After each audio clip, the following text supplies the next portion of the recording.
り解説。1978年公開映画ベスト10、懐かしの名作を振り返る。ねえマリサ、1978年ってどんな映画が公開されたか知ってる？もちろんだぜ。レイム、1978年は映画好きにはたまらない年だったんだ。洋画も邦画も大ヒット作がたくさん公開されて、映画館が大盛り上がりした年だぜ。へえ、具体的にはどんな映画があったの？例えば、スター・ウォーズや未知との遭遇みたいな SF 大作。さらに邦画では、柳生一族の陰謀なんかも話題になったぜ。どのジャンルも個性豊かで、映画ファンには夢のような年だったんだよ。そんなにすごい年だったんだ。でも、1978年ってかなり昔のことだし、私にはよくわからないなぁ。それならちょうどいいぜ。今日は1978年に日本で公開された映画を、ランキング形式で10位から1位まで振り返ってみるぜ。レイムもこのランキングを聞いたら映画に興味が湧くかもしれないぞ。わかった。早く教えてよ。どんな映画がランクインしてるのか楽しみ。任せてくれ。楽しい解説にするから、ゆっくり聞いていってくれよな。第10位、ローリング、サンダー。マリサ、このローリングサンダーってどんな映画なの？タイトルからしてなんだか迫力がありそうだけど。その感覚、間違ってないぜ。レイム、ローリングサンダーは1977年にアメリカで制作されて、日本では1978年に公開された復讐をテーマにしたアクションスリラーだ。この映画の主人公は退役軍人で、帰還後に悲劇的な事件に巻き込まれるんだ。退役軍人ってことは、戦争から帰ってきた人の話なの？そうだぜ。主人公のチャールズ・レインはベトナム戦争から帰還したんだけど、平穏な生活を取り戻す間もなく家族を惨殺されてしまう。さらに、自分も襲撃を受けて片手を失うんだ。でも、そこから立ち上がって、冷静で計画的な復讐に挑むのがこの映画の核心だぜ。なんだかとても悲しい始まりだね。それで、復讐の物語が展開されていくんだ？ああ、その通りだ。この映画の魅力は、ただの暴力的な復讐劇じゃないところなんだ。主人公が復讐を遂げるまでの道のりが、緊張感あふれる展開と深い心理描写で描かれているのが見どころだぜ。それに、相棒役のジョニーを演じたトミー・リー・ジョーンズの存在感も抜群で、主人公と二人で復讐の旅に出るシーンは名シーンの連続だ。なるほど。ただ激しいだけじゃなくて、心の葛藤とかも描かれてるんだね。でも、そういう映画って難しそうな気もするけど、どうかな？意外とそうでもないぜ。この映画はアクションとスリラーのバランスが絶妙で、見る人を最後まで引き込む力があるんだ。それに、復讐のために立ち上がる主人公の姿に共感する人も多かったみたいだぜ。そうなんだ。そんな深いテーマがあるなら、今見ても面白そうだね。演技もすごいって聞いたし。そうだぜ。ウィリアム・デベインが主人公を演じていて、彼の静かで力強い演技が本当に印象的なんだ。全体的に完成度が高くて、アクション映画好きにはたまらない作品だと思うぜ。いいね。これは私も見たくなってきた。じゃあ、次はどんな映画がランクインしてるのか教えて。次も見逃せない名作だぜ。楽しみにしてくれよ。第9位、ドミノ、ターゲット。マリサ、ドミノターゲットってどんな映画なの？なんだかスリリングな雰囲気を感じるけど。その印象、正しいぜ。レイム。この映画は1977年に制作されたアメリカ映画で、現代はザ・ドミノ・プリンシプルだ。ベトナム戦争の元狙撃兵ロイ・タッカーを主人公にしたスリラー作品だぜ。元狙撃兵が主人公ってことは、戦争絡みの話なの？ああ、でも単なる戦争映画じゃないんだ。この映画は、ロイが暗殺の陰謀に巻き込まれていく過程を描いたサスペンスドラマだ。彼は刑務所で服役していたんだけど、ある日謎の男たちから協力すれば脱獄させてやるという提案を受けるんだよ。そんな誘いに乗っちゃうの？何か裏がありそう。まさにその通りだ。ロイはその提案を受けて脱獄するんだけど、その後すぐに彼が組織の手先として利用されることになるんだ。彼には標的を狙撃する任務が課されるんだぜ。狙撃の任務。でも、それってどうなるの？成功するの？ロイは実際に標的を狙う場面に立たされるんだが、彼は途中で迷い、わざと狙いを外す。でもその直後、地上にいた別の狙撃者が標的を射殺するんだ。その狙撃者は、ロイと一緒に脱獄したはずの仲間だったってわけだ。それは衝撃的だね。裏切り？それとも計画通り？計画通りだろうな。組織はロイを完全にコントロールしようとしていたんだ。その後、ロイは愛するエリーと再会するけど、やがて組織の影がまた迫るんだ。映画の結末は見る人によって解釈が分かれる感じになってるぜ。壮絶な展開だね。かなり深いテーマがある映画だね。その通り、ドミのターゲットは、自由を奪われた人間の葛藤や、巨大な力に抗う姿を描いた作品なんだ。このテーマは今見ても共感できると思うぜ。第8位、愛と喝采の日々。次は、愛と喝采の日々だね。タイトルからして感動的な映画っぽいけど、どんな内容なの？その感覚、バッチリだぜ。レイム。愛と喝采の日々は1977年にアメリカで制作されて、1978年に日本で公開された映画だ。現代は、ザ・ターニングポイントで、バレエ界を舞台にしたヒューマンドラマなんだ。バレエをテーマにした映画って珍しいね。どんな物語なの？物語の中心は、二人の女性バレリーナ、ディーディーとエマだ。この二人はかつては親友で、共にバレエ団で活動していたんだ。でも、ディーディーはバレリーナの夢を諦めて結婚と子育てを選び、一方のエマはトップダンサーとして活躍し続けている。その再会をきっかけに、それぞれが選んだ人生に向き合っていくストーリーなんだ。夢を追い続けた人と、別の道を選んだ人の対比ってことだね。それぞれの葛藤が描かれているの？そうだぜ。この映画の最大の見どころは、ディーディーとエマの複雑な関係性と、それぞれが抱える葛藤だ。バレエへの情熱、家族との関係、そして老いといったテーマが巧みに描かれていて、見る人の心に強く響く作品なんだよ。それは感情移入しちゃいそう。バレエのシーンもやっぱりすごいの？ああ、バレエのシーンは圧巻だぜ。実際のバレエダンサーが出演しているから、ダンスの美しさや迫力は本物だし、カメラワークも素晴らしいんだ。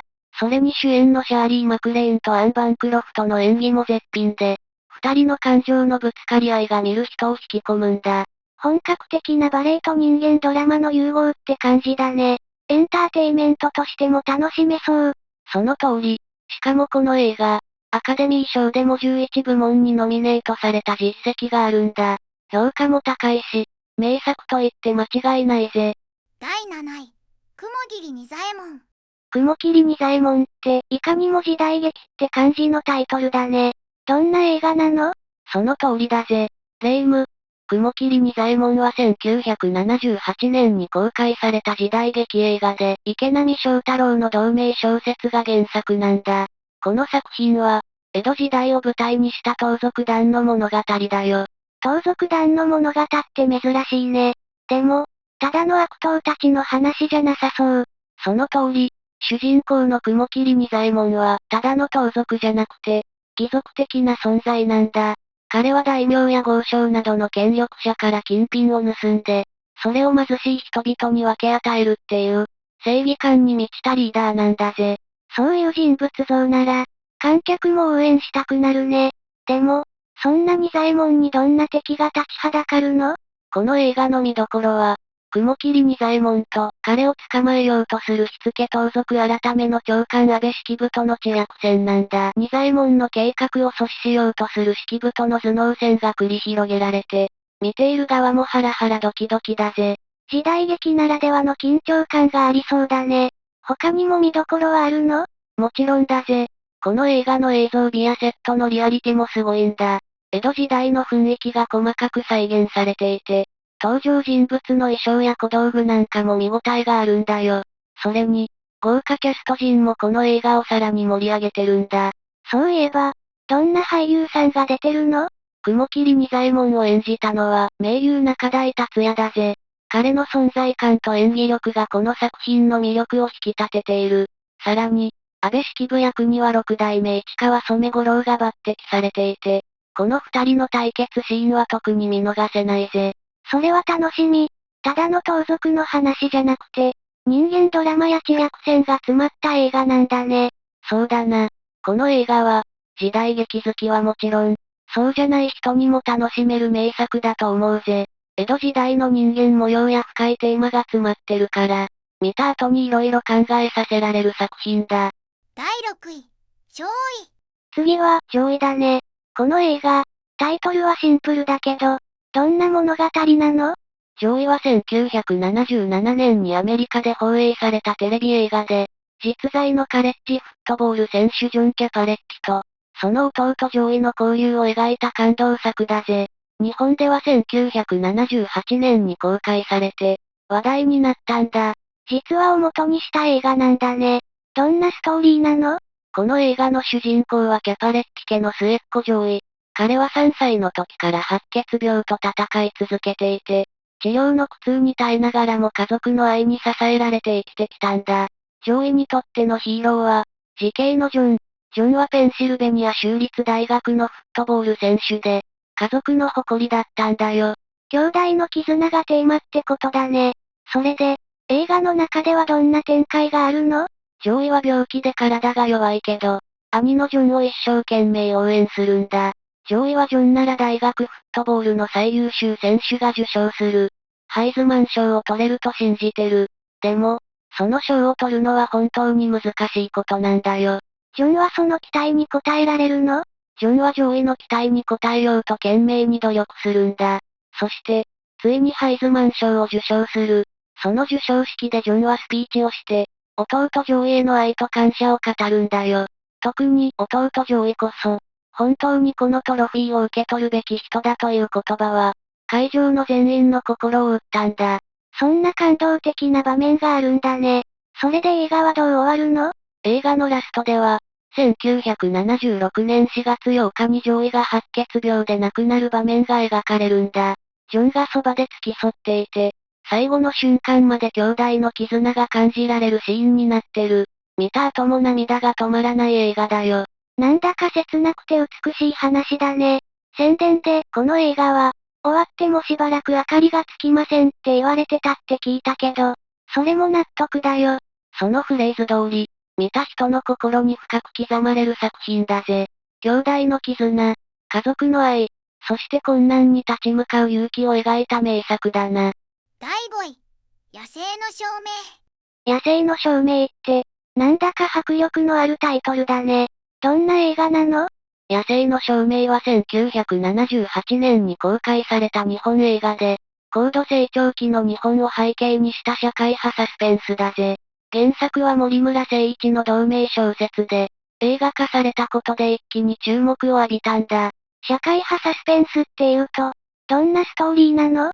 物語は、東北地方の山村で突如として村人たちが全滅するという謎の事件から始まるんだ。その唯一の生存者が少女より子で、彼女は事件のショックで記憶を失ってしまう。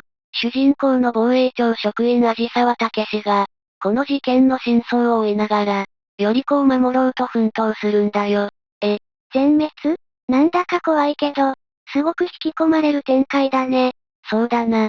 この映画はサスペンスだけじゃなく、社会問題を鋭く描いているのが特徴なんだ。例えば、防衛庁や政治家たちの陰謀、そして力を持つ者が弱者を踏みにじる構図が物語の中核になっている。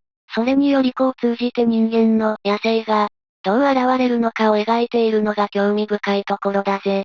それで、野生の証明ってタイトルが意味を持つんだね。より子と味沢の関係も気になるなぁ。より子と味沢の絆はこの映画の重要なテーマだ。より子を守るために味沢が奮闘する姿には、見ている人も胸が熱くなるぜ。特に、ラスト近くの二人が逃避行を続けるシーンは緊張感と感動が入り混じっているんだ。スリルと感動が詰まった映画って感じだね。それに、映像もすごそう。その通り、この映画はアクションシーンも見どころの一つなんだ。特にヘリコプターを使ったシーンや爆破シーンは、日本映画では当時珍しかったスケール感で、観客を圧倒したんだよ。そんな大迫力の映画なら、当時すごく話題になったんじゃない？ああ、間違いないぜ。主演は高倉健で、彼の重厚な演技もこの映画の大きな魅力だ。共演の薬師丸ひろ子が演じたより子も、繊細な演技で高く評価されたんだ。キャストの力が映画全体を引き締めてる。それは見応えがありそう。今でも見たくなる名作だね。第4位、サタデー、ナイト、フィーバー。次は、サタデーナイトフィーバー。これってすごく有名な映画だよね。そうだぜ。レイム、1977年にアメリカで公開されて、日本では1978年に大ヒットした映画だ。ディスコミュージックの象徴とも言える作品で、ジョン・トラボルタのダンスシーンが伝説になったんだよ。ディスコがテーマなんだね。それだけでなくストーリーも面白いの？もちろんだ。この映画の主人公はトニー・マネロという青年。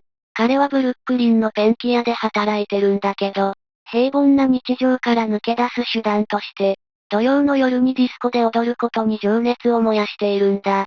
なるほど。日常と非日常のギャップがテーマなんだね。でも、ディスコだけの映画ではないの？その通り、この映画は単なるダンス映画じゃなくて、トニーが自分の人生に向き合う成長物語でもあるんだ。家族や仲間たちとの関係、恋愛や将来への不安が丁寧に描かれていて、ただのエンターテインメントで終わらない深みがある作品だぜ。トニーの葛藤や成長が描かれてるんだね。それにしても、やっぱりダンスシーンが注目なんでしょ？ああ、ダンスシーンは圧巻だ。ジョン・トラボルタが演じたトニーが、ディスコで踊る姿は本当にかっこいいんだぜ。音楽も最高でビージーズが手掛けた。ステイン・アライブやナイト・フィーバーなんかは今でも人気がある名曲だ。音楽も魅力的なんだね。見てるだけでノリノリになりそう。そうだな。この映画は1970年代のディスコブームを象徴する作品で、当時の若者文化や時代の空気感が詰まってる。ファッションやダンス、音楽が完璧に融合してて、見る人をあの時代に連れて行く力があるんだよ。そんな映画なら、今見ても楽しめそうだね。それで、日本でも大ヒットしたの？間違いなく大ヒットしたぜ。特にジョン・トラボルタの人気はすごかった。彼のスタイルやダンスを真似する若者が続出したんだ。この映画は、ディスコ文化を日本にも広めたと言っていいかもしれないな。第3位、未知との遭遇。未知との遭遇か。これもタイトルだけは聞いたことあるけど、どんな映画なの？未知との遭遇は、1977年に公開されたスティーブン・スピルバーグ監督の SF 映画だぜ。日本では1978年に公開されて、当時の SF 映画ブームの先駆けになった名作なんだ。スピルバーグって、E.T. とかジュラシック・パークの監督だよね？それなら期待しちゃう。その通りだ。この映画は、スピルバーグの初期の代表作の一つで、地球外生命体とのコンタクトをテーマにしてるんだ。主人公は普通の電気技師のロイにあり、彼がある日 UFO を目撃したことで、人生が大きく変わる物語なんだよ。普通の人が UFO に遭遇する話なんだ。それだけでワクワクしちゃうけど、どんな展開になるの？ロイは UFO を目撃した後、頭の中に不思議なイメージが浮かぶようになるんだ。それは奇妙な形をした山で、彼はその山に強く引き寄せられるようになる。同じような体験をした人たちも現れて、やがてその山が地球外生命体とのコンタクトの場になることが明らかになるんだ。地球外生命体が登場するんだ。それって怖いの？それとも友好的な感じ？そこがこの映画の面白いところなんだ。未知との遭遇では、地球外生命体を敵として描かないんだよ。むしろ、人類とコンタクトを試みる知的生命体として描かれていて、最後は感動的な結末を迎えるんだ。感動的な結末ってどんな感じ？ラストシーンでは、地球外生命体の宇宙船が登場して、人間と宇宙人の間で交流が行われるんだ。その光景は本当に壮大で、見ている人を別世界に連れて行くような映像美があるんだぜ。それはすごいね。映像も楽しめる映画なんだ。ああ、この映画は視覚効果も音楽も一級品だ。特に、地球外生命体とのコンタクトに使われる音楽が印象的で、今でもそのフレーズを聞けば、未知との遭遇を思い出す人が多いくらいだよ。第2位、柳生一族の陰謀。柳生一族の陰謀って、なんだか時代劇のタイトルだね。どんな映画なの？その通りだぜ。霊夢。柳生一族の陰謀は1978年に公開された日本映画で、深作金次監督が手掛けた時代劇アクションだ。柳生一族の剣豪たちが繰り広げる壮大な陰謀劇で、スリルと迫力に満ちた作品だよ。柳生一族って聞いたことあるけど、どんな一族なの？柳生一族は、剣術の達人で知られる家系で、江戸時代には徳川幕府に仕えていたんだ。この映画では、二代将軍徳川秀忠の死をめぐる、権力争いに巻き込まれる柳生一族の物語が描かれているんだぜ。将軍の死がきっかけで陰謀が起きるんだね。それで、どんなストーリーが展開されるの？ストーリーの中心になるのは、柳生宗則とその息子十兵衛だ。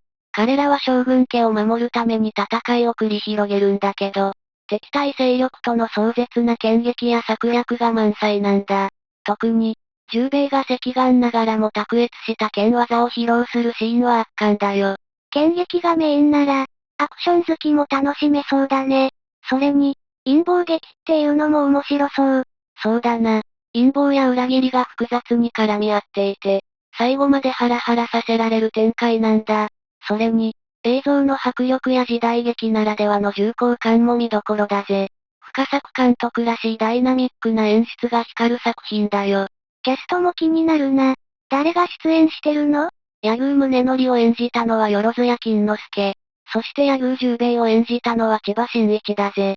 この二人の圧倒的な存在感が映画全体を引き締めている。他にも豪華キャストが勢揃いしていて、まさにオールスターキャストの作品なんだ。剣劇もキャストもすごいんだね。見応えがありそう。そうだな。柳生一族の陰謀は、歴史好きや時代劇ファンだけじゃなく、誰でも楽しめる名作だぜ。